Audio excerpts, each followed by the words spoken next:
조선의 세자가 절대 해서는 안 될 일을 양령이 저지른 겁니다. 조선을 뒤흔든 초유의 세자 스캔들.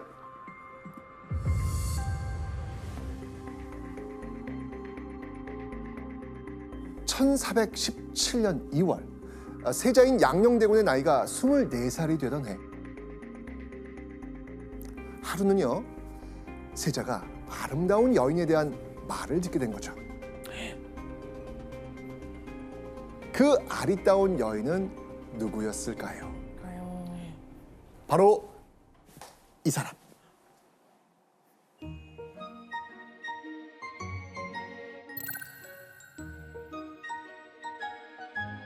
어리의 자색과 재해가 모두 뛰어났다고 칭찬하였다.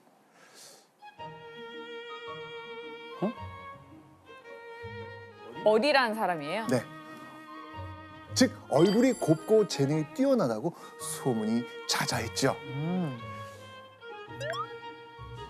사실 실록에 아주 예쁘다라고 표현한 사람이 몇 명인 줄 아세요? 딱 2명입니다. 바로 장희빈과 어리. 아, 딱 둘이에요. 아, 근데 네, 두 예전에 사람. 몇명 배운 것 우리 같았어. 장희빈 했었잖아요. 맞아요. 그러니까요. 2명이구나. 어리. 자, 그런 어리의 소문이 또 이 세자 귀에 들어간 거죠.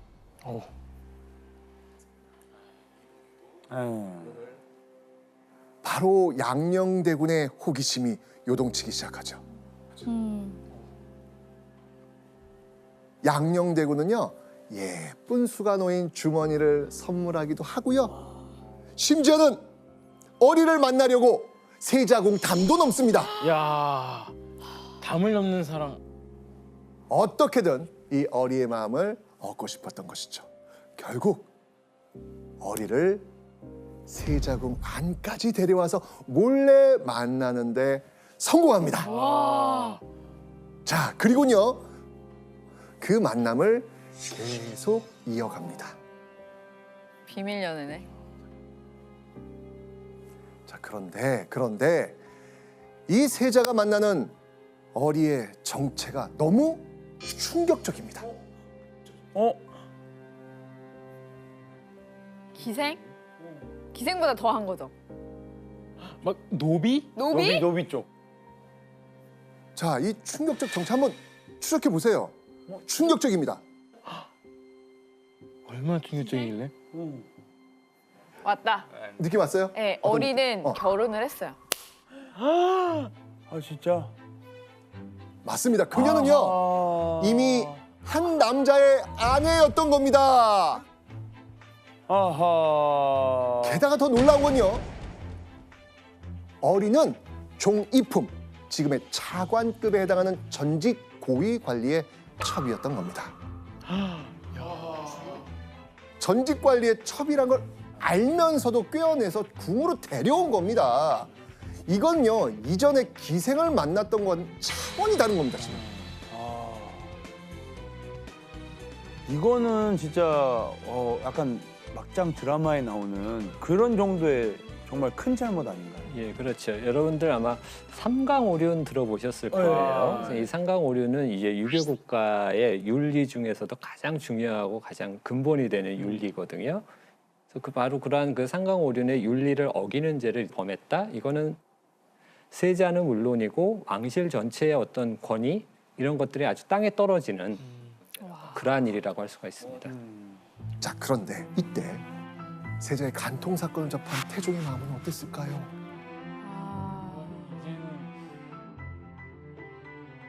어리라는 여인은 지금 어디 있어? 세자궁에 숨어 있는 것을 발견하고 사원부로 압송하였습니다.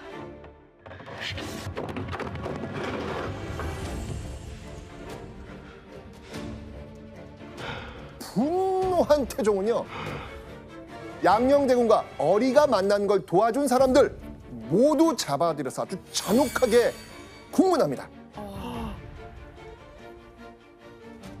대다수가요, 몸이 부서지도록 장을 맞았고요, 목이 베이는 사람도 있었습니다.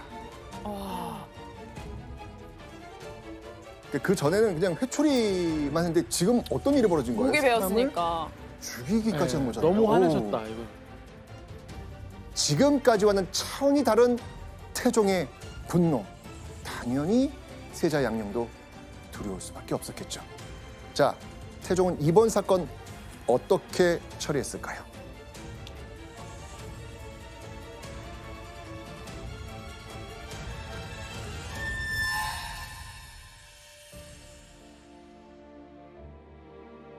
이번에는요, 태종이 세자에게 이걸 하라고 뜻을 전합니다. 자, 이미 여러분들은 그 답을 알고 있습니다. 어. 아까 처음에 네. 반성문 읽었잖아요. 종묘에서. 맞습니다. 우리가 시작할 때 봤던 그 종묘, 거기서 세자가 잘못했다고 반성문을 읽는 모습입니다. 아.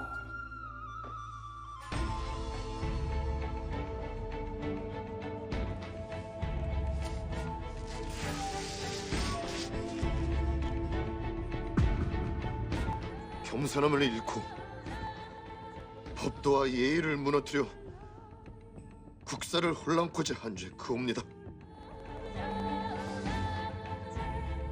이 나라 조선들 위해 헌신하는 것으로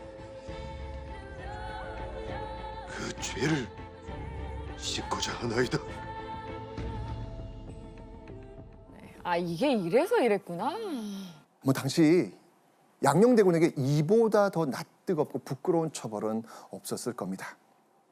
그리고 세자는요, 절절하게 반성하면서 이런 맹세까지 합니다.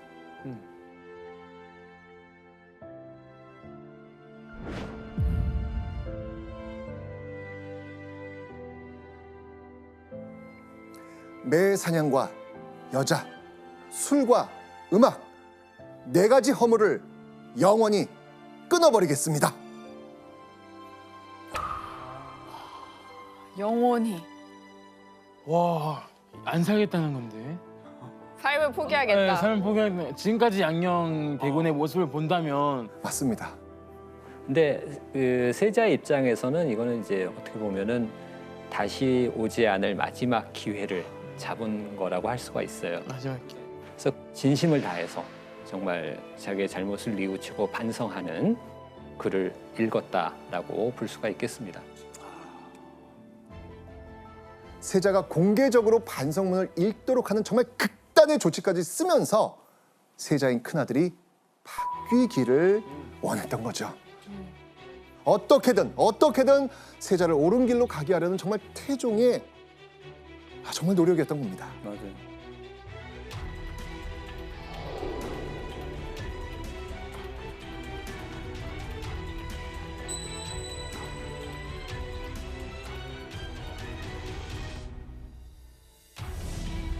자, 그로부터 1년 후 어. 1418년 3월 태종은 다시 한번 충격적인 양녕대군의 소식을 듣게 됩니다. 오, 아니네? 양훈 씨, 어리를 만나서 아기를 낳아요. 정답!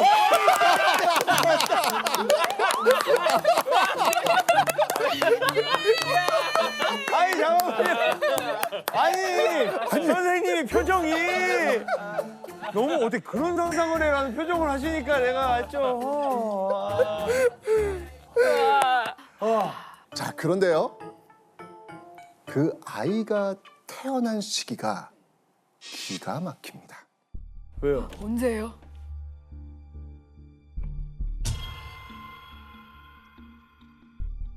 양녕대군이 1417년 2월에 반성문을 읽었거든요. 네. 그런데 1418년 2월에서 3월쯤에 아이가 태어났다? 어? 2월, 3월? 근데 2월, 3월 반성문 읽었잖아요. 그러면 보통 5월이나 6월에 임신이 된 거예요. 그렇죠. 그래야 2월, 3월에 나와요. 맞습니다. 맞습니다. 지금 세자가 종묘에서 반성문을 읽은 직후에 바로 어리를 만나야 지금 이렇게 시차가 지금 맞아 떨어지는 거예요. 알고 보니까 양녕대군이 아버지 태종을 속이고 남몰래 어리를 계속 만나고 있었던 거예요.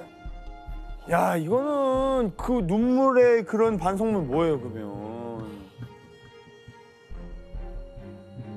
자, 이 태종과 세자 정말 최악으로 치닫는 부자 사이였습니다.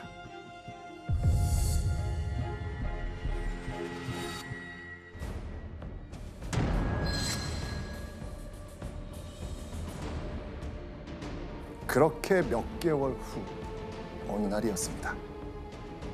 태종이 세자를 향해서 아주 충격적인 말을 합니다.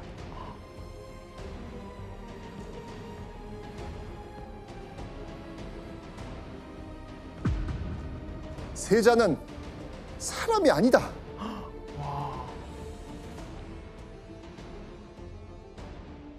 자, 그렇게 믿었던 양녕대군이 또 다시 일을 벌인 겁니다. 이번엔 또 무슨 일이었을까요? 자, 한번 확인해 보도록 하죠. 아이고야.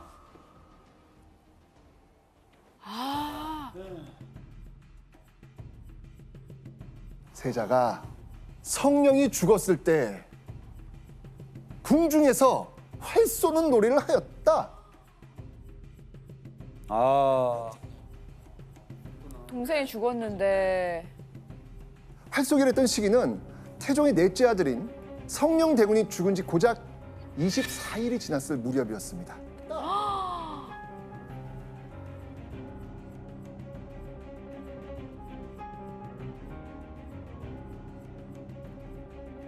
그렇게 큰 상실감에 정말 힘들어하고 있는데 자신이 그렇게 온 마음으로 감쌌던 큰 아들이 일국의 세자가 동생의 죽음을 애도할 기간에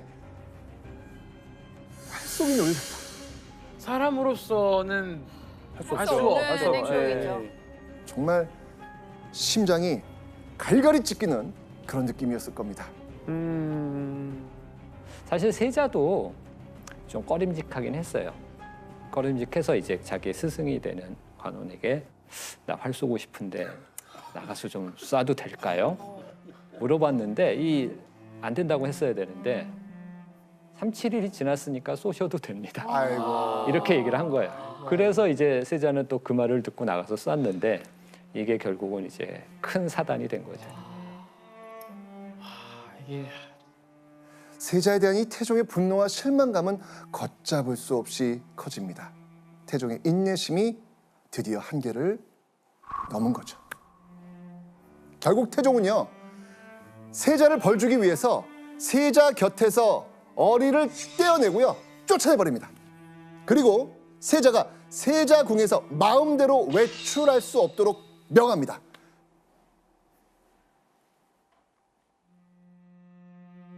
그렇게 세자의 발이 묶인 지 보름이 지난 1418년 5월 30일 태종에게 세자의 상소가 도착합니다. 상소? 반성을 좀 하나. 자, 그 내용이 지금 여기 있습니다. 자, 과연 양녕이 보름 이후 어떤 상소를 올렸을까요?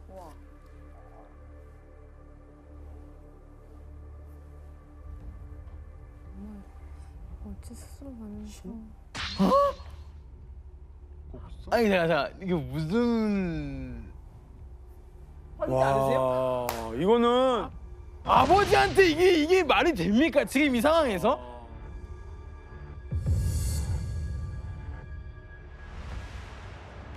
자, 양녕대군이 직접 써서 보낸 상소, 거기에 적힌 내용을 풀어보면요, 아버지는 지금까지 여인들을 다 궁중에 들였으면서 저는 왜 안 됩니까?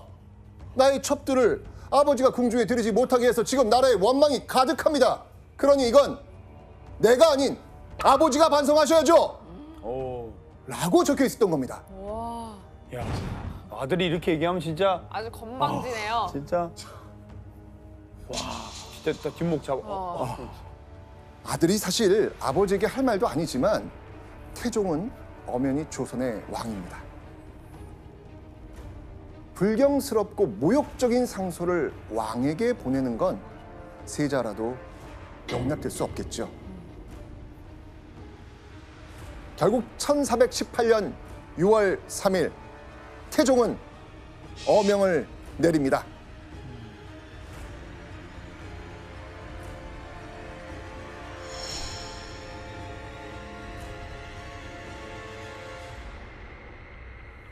세자를 패하여 경기도 광주로 추방하라. 와, 드디어. 야, 드디어. 결국 태종은 자신의 손으로 세웠던 조선 왕조 최초의 적장자 세자를 자신의 손으로 패했던 겁니다.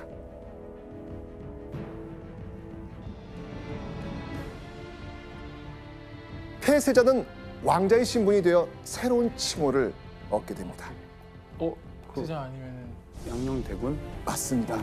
맞습니다. 우리가 익히 알고 있는 양녕대군이란 명칭이 바로 이때 나온 겁니다. 그리고 양녕대군이 폐세자된 지 불과 2달여 만인 1418년 8월 새로운 세자 충녕대군이 왕이 됩니다. 세종대왕. 맞습니다. 조선 4대 왕 세종. 이렇게 세종대왕의 시대가 시작이 되는 겁니다. 야.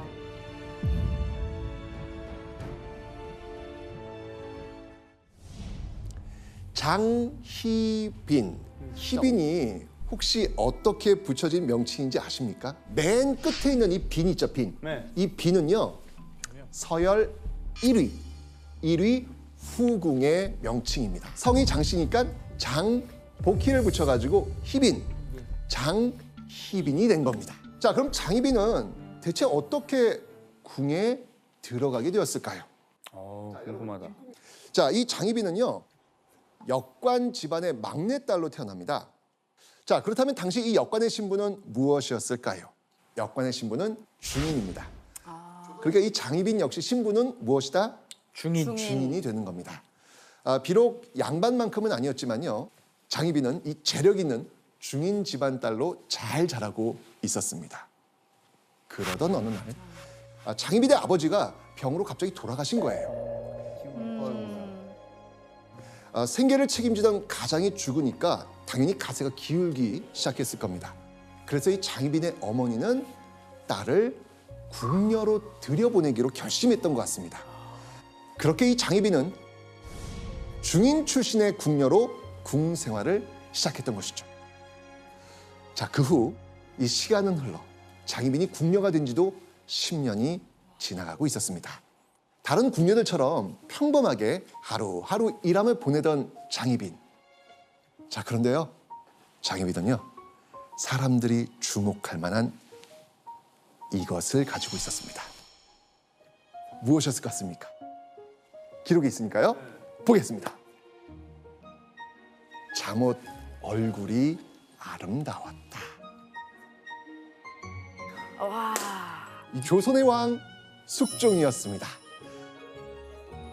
몇 살쯤 됐을 것 같아요? 40? 40까지는 안 가고요. 20대. 20살, 20살이었어요. 그리고 장희빈은 22살. 네, 연상. 맞습니다. 둘은 연상연하 커플이었습니다. 이 장희빈과 숙종은 점점 가까워졌고요. 함께 밤도 보내게 됐습니다. 궁에서 왕과 궁녀가 하룻밤을 보냈다. 자, 이걸 승은. 승은을 입었다. 그렇죠, 맞습니다. 숙종의 사랑을 받은 장희빈은요, 일반 궁녀에서 벗어나 승은을 입은 궁녀가 된 겁니다. 명성왕후는요, 중전이 공석인 상황에서 왕 대비로서 내명부를 이끌던 인물이었습니다. 자, 그런데 명성왕후는 갑자기 왜 이런 명령을 내렸을까요? 자, 서인, 남인, 정당 이름들이 있잖아요. 네. 그렇게 생각하시면 좀 편하실 거예요. 서인당, 남인당 뭐 이런 식으로. 숙종 시대 신하들은요, 서인파와 남인파로 나뉘어져 있었습니다. 숙종이 즉위한 지 6년째 되는 이때 어느 세력이 강했을까요? 바로 저쪽 서인이었습니다. 그리고 명성왕후가 이 서인 쪽과 연결되어 있습니다. 자, 그럼 장희빈을 쫓아낸 이유 뭔가 짐작되지 않으십니까? 남인. 맞습니다. 장희빈을 둘러싼 세력들이 누구다? 남이. 남입니다. 남인이라는 거예요. 아하. 자, 이렇게 장희빈이 쫓겨난 데에는 이런 정치적 계산도 숨어 있었던 것입니다. 그렇게 궁에서 쫓겨나 숙종과 생이별한 장희빈. 그리고 그녀가 궁에서 나가고 얼마 되지 않은 1681년 5월 숙종이 재혼을 하게 된 겁니다. 15살의 인현왕과 그 가마에 타고 있었습니다. 숙종과 인현왕과 결혼한 지 5년이 지난 1686년 어느 날 쫓겨났던 장희빈이 돌아와서 숙종과 다시 재회하게 된 겁니다. 장희빈을 궁으로 부른 주인공은 바로 인현왕후였습니다. 승은을 입은 궁인을 민가에 그대로 두는 것은 민망합니다라는 부분이 나옵니다. 왕실의 체면을 지키고 왕비의 덕목을 실천한 인물로 평가되는 인현왕후의 성격을 보여주는 한 단면이기도 합니다. 야. 그리고 자신은 왕비라는 자신감도 중요하게 작용했을 것으로 생각됩니다. 아, 그게 있네요. 나는 어차피 왕비니까. 궁녀 장희빈은요 쫓겨난 지 5년여 만에 궁궐로 다시 돌아올 수 있었던 것이죠. 장희빈에 대한 이 숙종이 넘치는 총애가 계속되는 가운데 어느 날 궁에서 놀라운 일이 생깁니다. 그 총애를 받는 장희빈. 회초리를 맞은 거예요. 어? 왜요? 회초리? 네. 누구한테? 누구한테 회초리 맞아요? 대체 누가 숙종이 총애하는 장희빈을 매질했을까요? 이 사람입니다.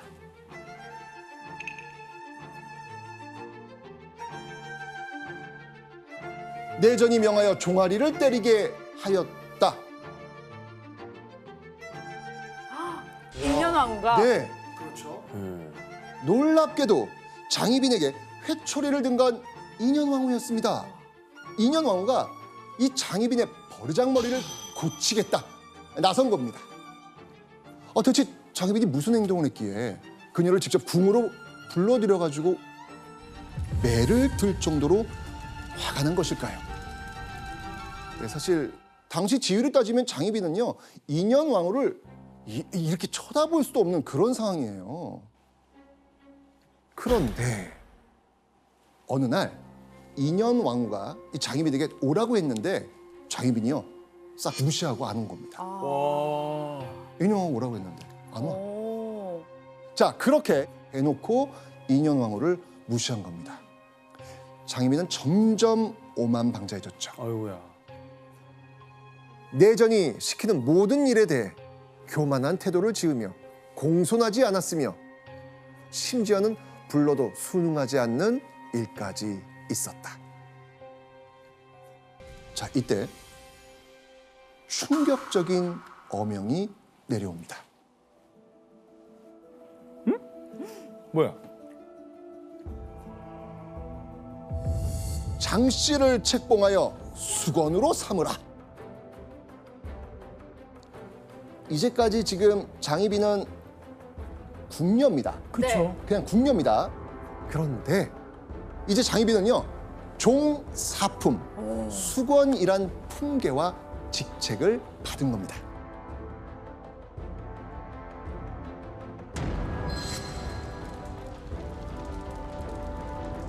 당시 수건부터는요 왕의 정식 후궁으로 인정받고 대우받을 수 있습니다. 궁녀에서 궁녀가 아니네요. 궁녀에서 지금 이렇게 정식 후궁으로 올라선 겁니다. 게다가요 장희빈은요 수건 품계와 함께 숙종의 통 큰 선물 노비 100명이라는 어마어마한 재산도 받습니다.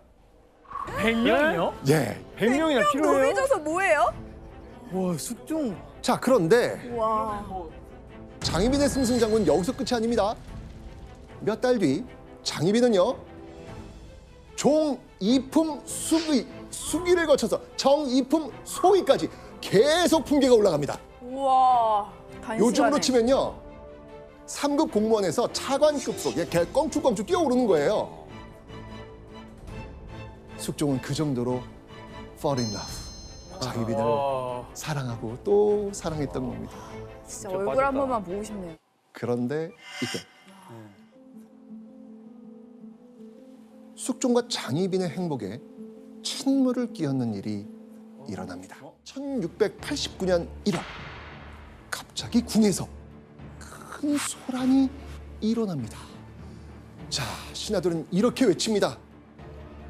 아니되옵니다, 전하. 아니되옵니다, 전하. 신하들의 말에 숙종은 이렇게 받아칩니다. 감히 이의가 있다면 벼슬 내놓고 물러가라. 자, 이날 숙종은요, 태어난 지 100일도 안 된 이 장희빈의 아들을 자신의 후계자인 원자, 이 원자로 삼겠다고 선언을 합니다. 숙종의 그 말에 신하들은 아니되옵니다, 전하. 중전인 인현왕후가 나중에 왕자를 낳을 수도 있으니까 일단 기다려보자는 거죠. 이거 너무 당연한 거예요. 하지만 내가 하고 싶은데 대신들이 반대해? 허허. 숙종은 말을 꺼낸 지 하루 만에, 단 하루 만에 바로 장희빈이 낳은 아들을 원자로 정해버립니다. 자, 그런데요, 숙종은요, 너무나도 사랑하는 이 희빈을 위해서 또 하나의 선물을 준비합니다. 와, 사랑꾼이네. 숙종은 장희빈을 후궁 중 최고인 정일품 무엇? 빈. 아, 빈으로 임명한 거예요. 비로소 희빈, 장씨, 장희빈이 되는 순간이었습니다. 대박이다. 진짜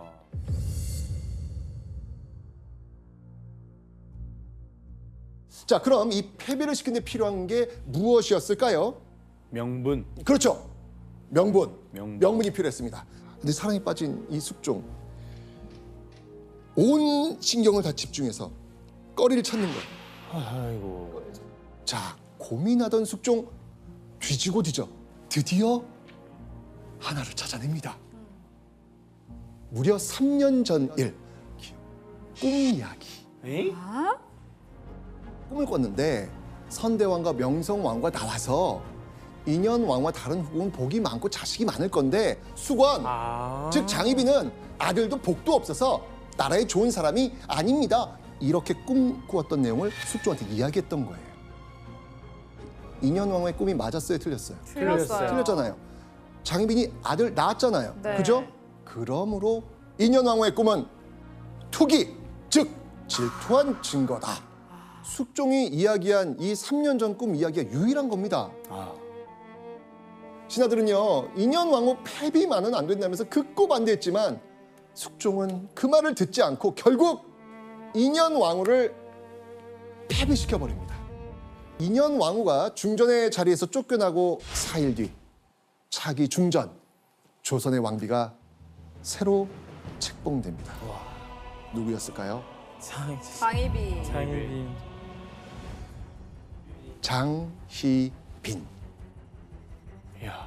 장희빈은요, 궁녀 출신의 후궁이 왕비가 된 최초의 인물이었고요. 조선판 인생 역전이자 신데렐라의 탄생. 와.